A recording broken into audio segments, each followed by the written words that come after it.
Доктор Чойволсон салбар.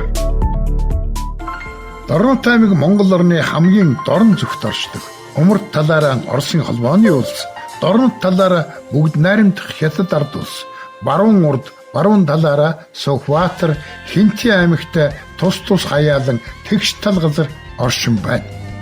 Дорнот аймгийн газар нутг нь ардын хувьсгалаас өмнө халахын Цэцэн хаан аймагт 1923 оноос хан Хинти уулын аймагт тус харьяалагдж байжээ.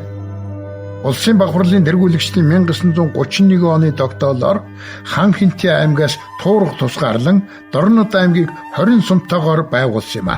1930-1940 онд тэр үеийн нэрээр Баян Түмэн хот бараг цэргийн хот байж манай эх орны үндэсний тусгаар тогтнол нутаг дэвсгэрийн бүрэн бүтэн байдлыг хамгаалахад чухал түгшиц газар болж байсан юм лээ.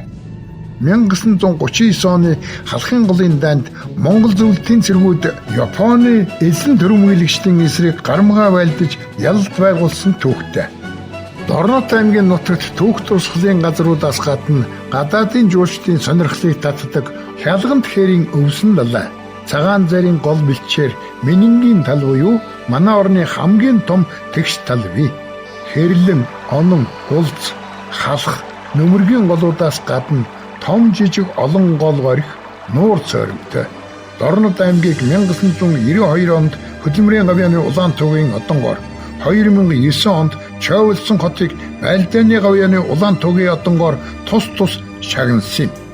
Чулуун зэвсгийн үеийн дурсгал, Болшибунхан, буган ба хүн чулуу, хот сурангийн туурууд, уран барилга зэрэг өн эрдний түүхийг агуулсаар, хүүрнсээр, өгүүлсээр байгаа Дорнот аймагт байрлах доктор Чойволсон салбарт урьж байна.